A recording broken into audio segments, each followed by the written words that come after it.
Salut maman solo extraordinaire ou toi qui la soutiens, je suis Déborah Adam et ravie de revenir un petit peu plus sur cette chaîne YouTube Je suis une maman solo extraordinaire.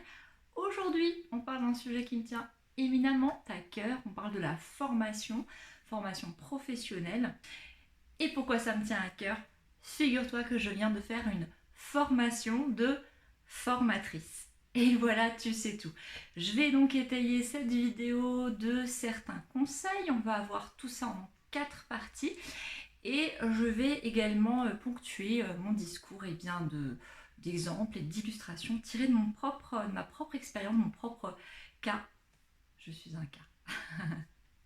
J'espère que tu vas bien. Tu peux t'abonner à cette chaîne, ça me ferait très plaisir de te compter parmi mes abonnés et donc de pouvoir t'informer quand la prochaine vidéo sortira. Et puis tu peux aller me voir ailleurs sur la toile. Je suis une maman solo extraordinaire. Tu me trouveras sur Instagram et sur Facebook.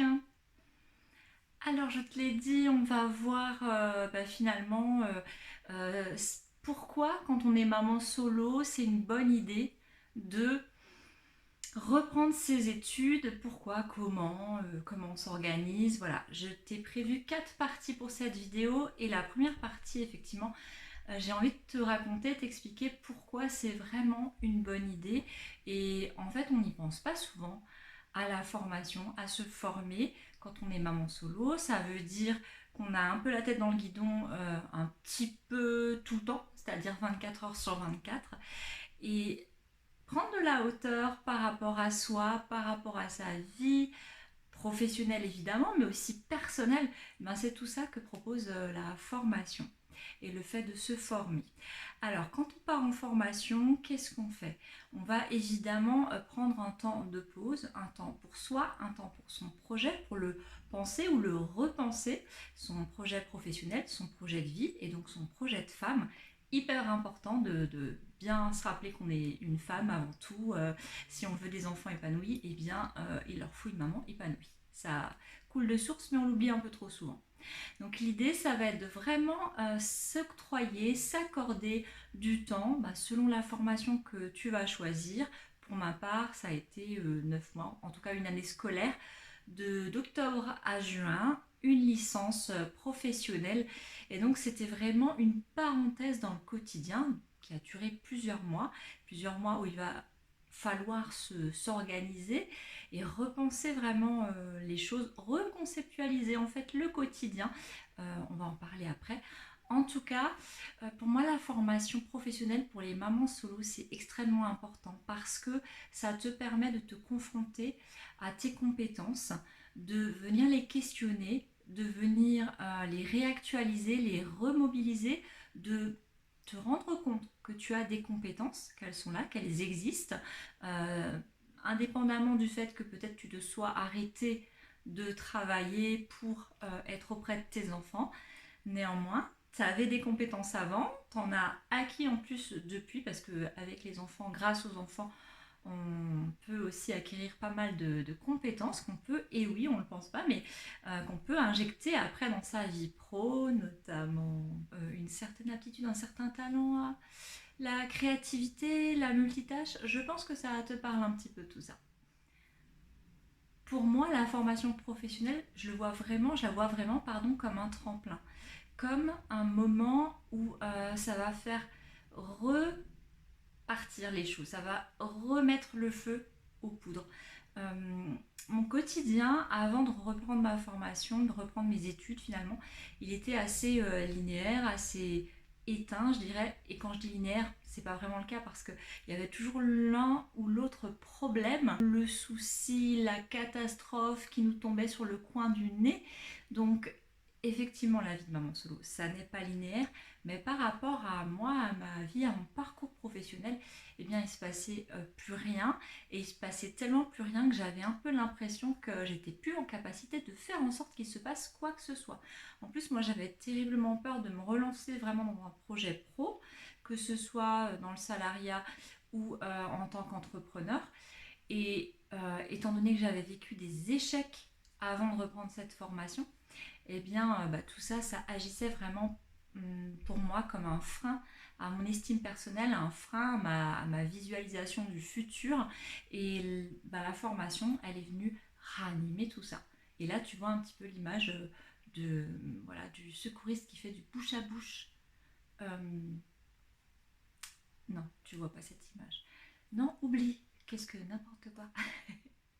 Quand tu es en formation, ce qui se passe aussi, alors bien sûr, tu vas venir apprendre tout un tas de choses, venir engranger des compétences, des savoirs, des savoir-faire, des savoir-être. Tu vas aussi rencontrer plein de monde, les formateurs, les co-apprenants. Tu vas retisser un réseau social, un groupe, te remettre à fréquenter d'autres personnes, d'autres adultes, et effectivement t'insérer à nouveau dans un groupe avec une dynamique de groupe et des apports mutuels, mutualisés. Et ça, ben, ça fait tout simplement un gros coup de boost. Et c'est ça, c'est là où il est le tremplin, c'est que ça te remet en fait de l'énergie. C'est comme si ça repulsait un petit peu de sève. Tu vois ce que je veux dire? C'est peut-être mieux que l'image du secouriste.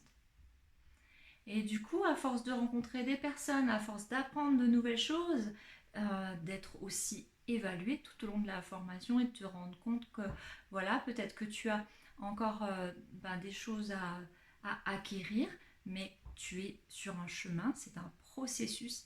Ben, tout ça, ça te donne une nouvelle confiance en toi et c'est presque un outil de développement personnel, ça, pour les mamans solo.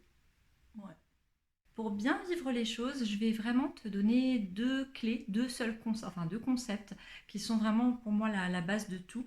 C'est la persévérance, c'est vraiment voilà, de rester motivé, même dans les moments difficiles, il y en aura forcément, surtout si ta formation dure un petit peu. Il y a toujours la phase de motivation et ensuite, quand les premières difficultés commencent à apparaître, quand forcément c'est le moment de progresser. Donc on est confronté à des questions qu'on ne s'était pas posées. Donc l'idée, ça va vraiment être de pouvoir rester persévérant, de continuer quoi qu'il en coûte, enfin quoi qu'il t'en coûte comme énergie, c'est vraiment de rester dedans. Et en parlant d'énergie, la deuxième clé, le deuxième voilà, la deuxième idée, c'est vraiment de rester régulier, de travailler régulièrement. Même si c'est peu de temps, des séquences plus courtes, mais d'en faire vraiment souvent.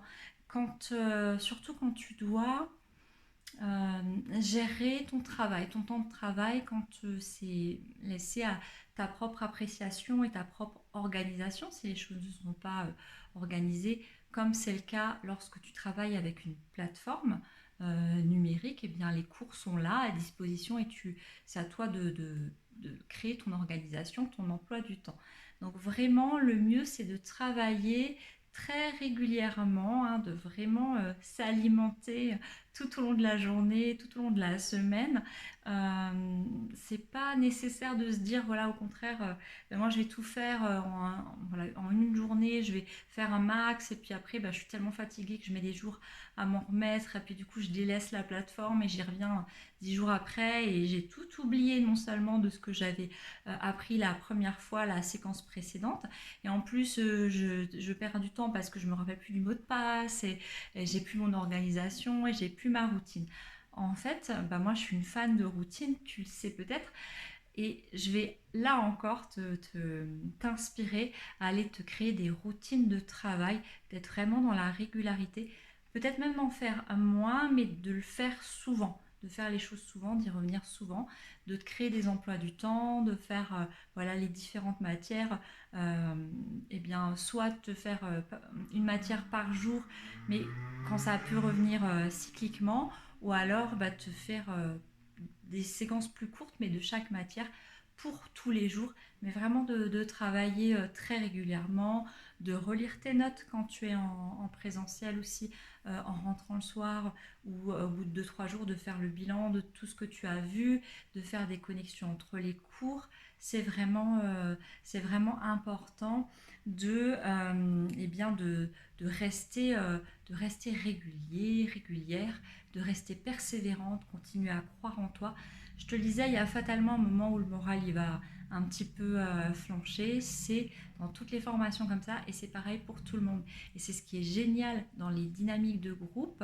Quand tu es plusieurs à suivre une formation, ce qui en général est le cas, eh bien, en général, tu ne flanches pas au même moment. Les co-apprenants ont voilà, des cycles qui fluctuent selon leur personnalité, leur vécu, leur parcours, leur maturité, leur âge. Enfin, il y a plein de choses qui entrent en compte. Et du coup, ben, voilà, on lâche pas le moral au même moment et du coup, on peut vraiment se soutenir. Donc, n'hésite pas à en parler, à parler de ouais, là j'ai un coup de mou, là, franchement, j'ai plus envie. Je suis fatiguée, voilà, n'hésite pas. Moi, au début, je me disais, waouh, je vais pas les embêter avec mes états d'âme, je vais pas plomber l'ambiance. Et en fait, je me suis rendu compte, lorsque je me suis exprimée, que j'ai pris la parole, que ça a fait du bien à tout le monde parce que ben, d'autres ont pu exprimer des choses, d'autres ont pu jouer leur rôle de leader un petit peu à ce moment-là, et puis je réembarque le groupe avec moi et je positive. Et en plus, comme je l'ai fait devant un formateur, eh bien, il a carrément décalé une date de rendu de devoir et je crois que tout le monde était content pour le coup. Donc vraiment, je vais t'inviter à profiter du groupe, profiter de l'énergie du groupe. Donc tisse vraiment du relationnel, hein, communiquer entre vous, parler entre vous, les coups de pouce, franchement ça joue énormément dans la réussite de chaque co-apprenant. C'est vraiment, c'est presque vital et surtout si tu es en situation de monoparentalité, eh bien ça va vraiment venir te conforter un petit peu comme une béquille. Appuie-toi vraiment sur le groupe. Les gens sont bienveillants. Voilà, les gens sont bienveillants, c'est tout ce que je peux te dire. Vas-y. Il faut vraiment t'occuper de toi pendant ta formation, hein. C'est un truc qui se rajoute dans ta vie, donc ça veut dire que ton énergie, elle est encore plus sollicitée que d'habitude. Et donc, il y a besoin de ressources encore plus que d'habitude. Donc là, les conseils qui vont suivre, c'est les conseils qui valent pour évidemment chaque étudiant, même les collégiens. Voilà. L'idée, pour apprendre, ben, on va solliciter notre cerveau pour la mémorisation, pour la réactualisation des souvenirs, des apprentissages antérieurs, pour la créativité. Voilà, tout ça, ça va demander une énergie de dingue. Et si tu es fatigué, si tu es crevé, tu vas pas avoir cette énergie. Si tu manques de sommeil, si tu ne t'aères pas assez, eh ben, ça va pas marcher. L'idée, c'est vraiment de se reposer correctement, de s'aérer un maximum et même les jours où tu as du travail jusque là et tu te dis ah là j'ai vraiment pas le temps de m'aérer, et ben c'est justement là où il faut s'aérer, c'est là où il faut faire une pause, aller dehors dans un parc, dans la nature si tu as la chance d'habiter dans des lieux de proximité de la nature, va voir les arbres, va te balader au moins 20 minutes chaque jour, mais ça c'est un minimum, hein, je dis 20 minutes, mais c'est vraiment le minimum requis. Voilà, sors, fais autre chose et tu verras qu'en rentrant, les idées, elles vont aller beaucoup plus loin, beaucoup plus vite, beaucoup plus facilement. Euh, la compréhension, elle va se faire plus naturellement. Donc, tu n'auras pas perdu du temps, bien au contraire. Donc, voilà, se reposer, s'aérer, bien évidemment, l'alimentation, l'hydratation, les choses de base, mais que voilà, qu'on oublie parce que en formation, souvent on mange sur le pouce. Voilà, il faut vraiment, vraiment rester en forme. C'est important. Ce que tu es en train de faire quand tu es maman solo et que tu reprends tes études, eh ben, ça équivaut à ce que fait un athlète de haut niveau. Voilà. Il va vraiment aller chercher dans ses limites, dans ses ressources pour pouvoir se tirer vers le haut. Je te félicite pour ça. Simplement, voilà, il faut vraiment venir régénérer ton énergie. Voilà. Quand tu entreprends ta formation, il va falloir t'organiser un petit peu avant qu'elle démarre. Comment on s'y prend pour s'organiser, pour entrer en formation, d'autant plus si c'est une formation voilà, plus ou moins longue. Pour mon cas, ça a été plusieurs mois et donc il a vraiment fallu réorganiser, comme je te le disais, le quotidien. Donc les choses à penser, ça va être vraiment qu'est-ce qui va se passer pendant que je suis en formation par rapport à mes enfants, par rapport à mes tâches habituelles, mon travail si je suis en situation de travail, euh, ma maison, mon ménage, etc. Donc vraiment la question c'est, voilà, pendant que je suis non disponible parce que je te vois venir maman solo, tu vas te dire non mais moi c'est bon je gère, je vais tout faire en même temps, je vais faire ma formation à distance, en même temps je surveillerai le petit dernier et je ferai faire ses devoirs voilà, à l'aîné. Non, en fait si tu es en formation il faut vraiment te dire que tu es en formation, donc tu, tu te rends indisponible en fait pour ce qui se passe habituellement. Et ne t'inquiète pas, la Terre va continuer de tourner, tout ça va juste te demander beaucoup d'organisation et d'anticipation. Et pour une fois, d'oser demander de l'aide autour de toi. Et ça va être difficile, je le sais. Mais en tout cas, tu ne pourras pas en faire l'impasse. Quand tu es en formation, tu as besoin vraiment de temps. Tu as besoin de temps pour le temps de la formation pendant la journée. Si ça commence à 8h, à 8h, tu dois être dispo sur place, hein, si c'est une formation en présentiel, ou devant ton ordinateur si c'est une formation en visio, jusqu'à peut-être 17h, 18h, voilà. Et en plus, tu as les temps de trajet si c'est en présentiel, donc ça aussi, il faut bien les comptabiliser dans ton organisation, en laissant une petite marge pour les bouchons, etc. Je ne t'apprends rien parce que c'est beaucoup de stress de se dire qu'il faut être absolument à 18h pour récupérer Loulou à la garderie ou à la crèche. Si auparavant, eh bien, tu étais plus à proximité, que tu avais des temps de trajet moins longs, en tout cas, tu avais cette impression finalement de contrôle et de maîtrise sur le temps, eh bien là, tu vas l'avoir beaucoup moins. Et il faut juste le savoir et juste t'y faire. Après, voilà, c'est une vie de parent comme d'autres parents, à ceci près évidemment que lorsqu'on est célibataire et qu'on a toute la charge mentale et toute la charge réelle surtout et toutes les responsabilités, c'est bien sûr plus compliqué. Mais voilà, si ça peut t'aider à déculpabiliser, voilà, dis-toi que eh bien, c'est normal de travailler, c'est normal de, si on en fait le choix évidemment, c'est normal d'être en formation, c'est normal d'avoir besoin de temps pour d'autres projets que typiquement être avec ses enfants. Et non, ils ne vont pas s'effondrer, ni toi non plus, ni le reste de la famille ou de la société. Et qu'en plus, je suis intimement convaincue que ça va faire du bien à tout le monde. Donc, il faut s'organiser, bien prendre en compte le temps de la formation sur la journée, la durée de la formation sur le mois ou sur l'année, les temps peut-être où tu seras amené à effectuer un stage, parce que là c'est une nouvelle organisation, puisque c'est de nouvelles règles d'horaire et de tâches. Il faut aussi se rappeler que dans ta formation, et surtout si tu as un stage, eh bien, il y aura un cumul de choses à effectuer, c'est-à-dire que tu as le temps de formation dans la journée, après quoi tu as du travail personnel qu'il faut rajouter du coup après le temps de formation, donc bien souvent le soir ou pendant des temps de vacances entre des cours. Si tu es en stage, la formation continue, donc tu as certainement du travail pour l'aspect théorique à continuer, même si en journée tu es plutôt sur des postes pratiques où voilà, tu vas user de tes compétences pratiques. Donc en fait c'est un cumul. Je te dis ça parce que personnellement pendant ma licence j'ai eu à effectuer un stage de plusieurs semaines donc, qui s'est étalé sur plusieurs mois, donc entre novembre et juin. Et pour le coup, pendant tout ce temps-là, la formation continuait. Donc j'avais vraiment les cours. C'était une formation mixte, c'est-à-dire qu'il y avait à la fois du présentiel, une semaine par mois, qui finalement s'est transformée en présentiel à distance, mais en tout cas, une semaine par mois, il y avait des cours toute la semaine, chaque jour, du matin au soir qui était prédéfinie, et le reste de la formation s'effectuait sur une plateforme à distance, donc sur internet, avec les cours qui étaient déposés là, et on les faisait à notre rythme, hein, voilà, disons que ça ne veut pas dire que tu peux prendre tout le temps qu'il te faut, ça veut dire juste qu'il faut t'organiser pour le faire.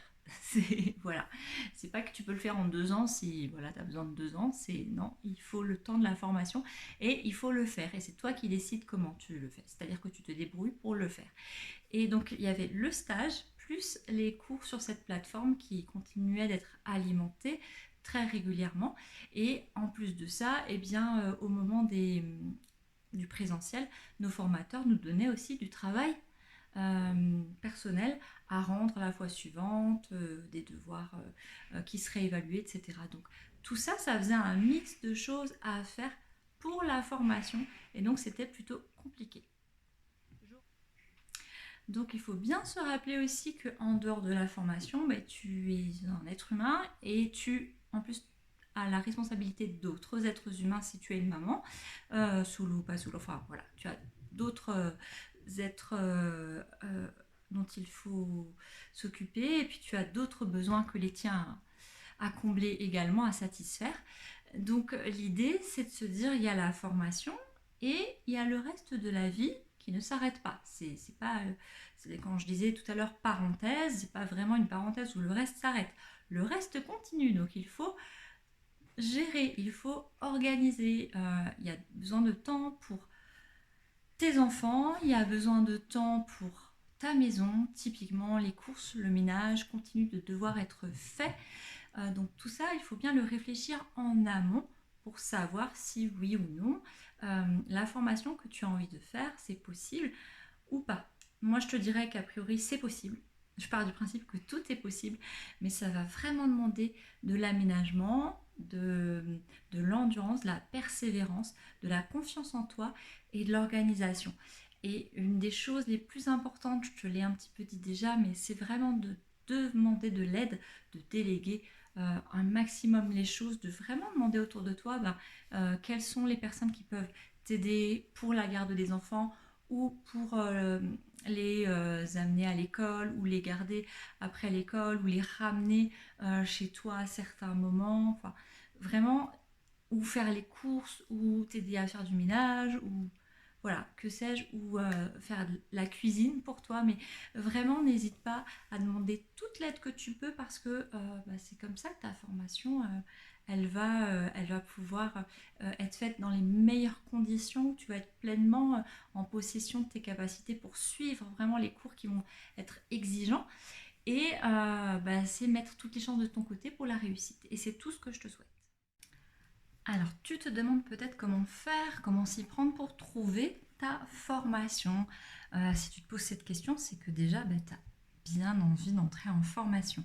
Tu as sans doute du coup une idée de la pré-formation, de ce que tu as envie d'avoir, de posséder comme compétence ou comme diplôme ou comme titre. Moi, je t'encourage vraiment à te poser ces questions. Est-ce que je veux, au sortir de ma formation, avoir un titre professionnel, avoir un diplôme, une certification, quelque chose à faire valoir, ou j'ai simplement besoin de nouvelles compétences, et là, peu importe qu'il n'y ait pas de diplôme à la fin, et donc je vais pouvoir m'ouvrir à différents types de centres de formation, y compris des centres qui ne certifient pas forcément au bout. Donc il y a vraiment tellement de possibilités, hein. Avec Internet, tu trouveras énormément de choses dans tous les domaines. Donc vraiment, je t'invite à partir de toi, quel est ton projet? Si tu ne sais pas bien quel est ton projet, c'est typiquement là où voilà, je vais te conseiller de venir discuter avec moi en privé parce que je suis coach en développement personnel, hein, c'est mon travail, c'est mon métier. En plus de la casquette de formatrice, depuis que j'ai terminé ma formation de formateur pour adultes. Et moi, j'accompagne individuellement les personnes à booster leur projet, à savoir où elles ont envie d'aller, vers quoi elles ont envie de se diriger, à poser des objectifs concrets, précis, mais aussi mettre en route des plans d'action.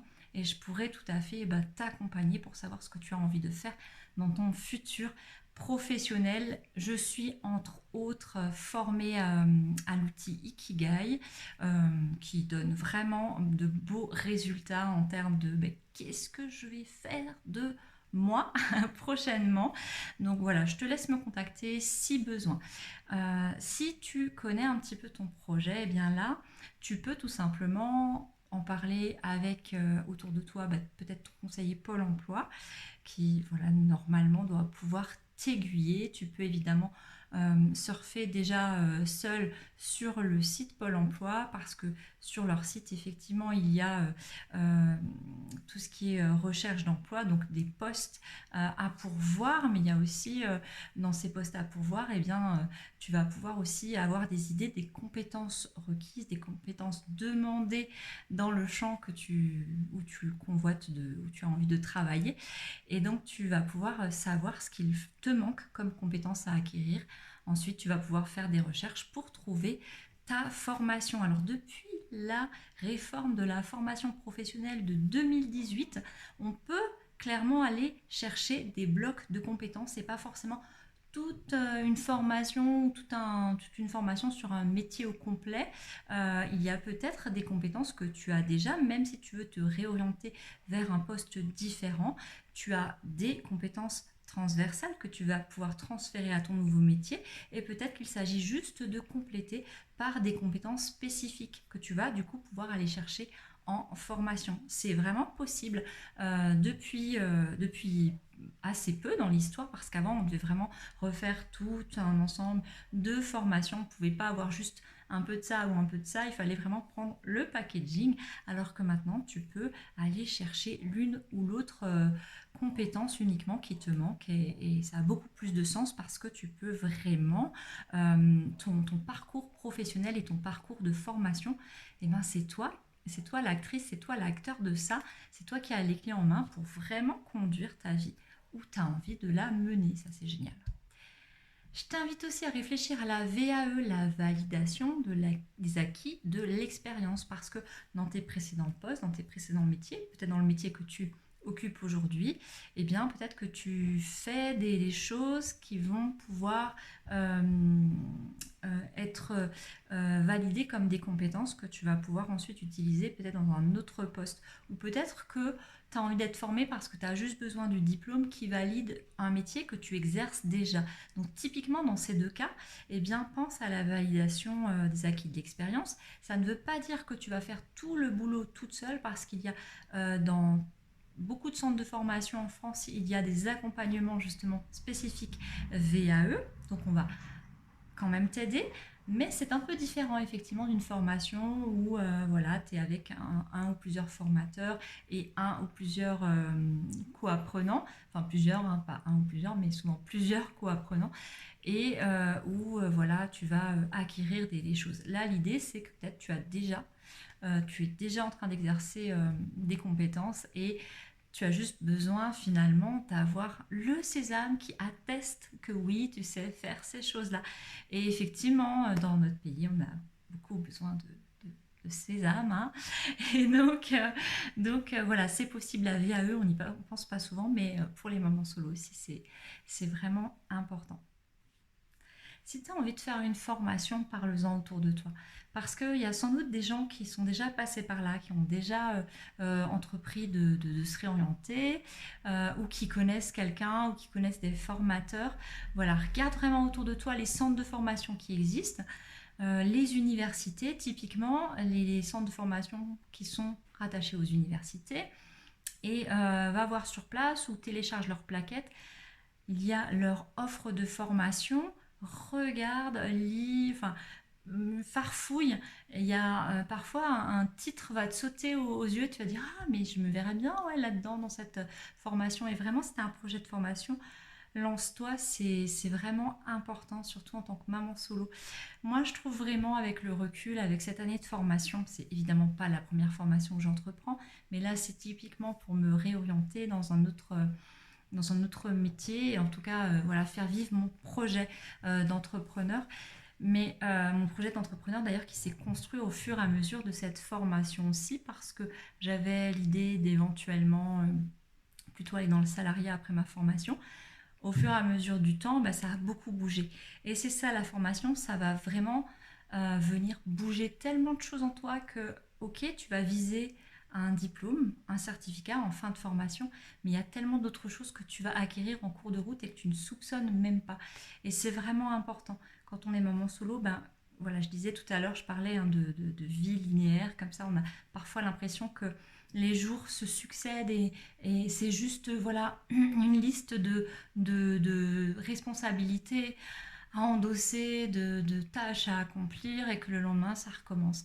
C'est hyper important de casser un peu ce cycle, hein, de casser ce mode de pensée, justement de te remettre à penser, de revaloriser ton estime personnelle et de te confronter aussi aux autres, à la dynamique de groupe dont je parlais et de voir de quoi tu es capable. C'est vraiment, je trouve, un très bon intermédiaire si tu a envie de reprendre un travail après une pause parce que ça fait peur de repartir travailler et de construire un projet entrepreneurial aussi, hein, c'est un peu la même chose dans ce cas, enfin pour ce que je suis en train d'illustrer, mais vraiment l'idée c'est de t'octroyer c'est comme un essai.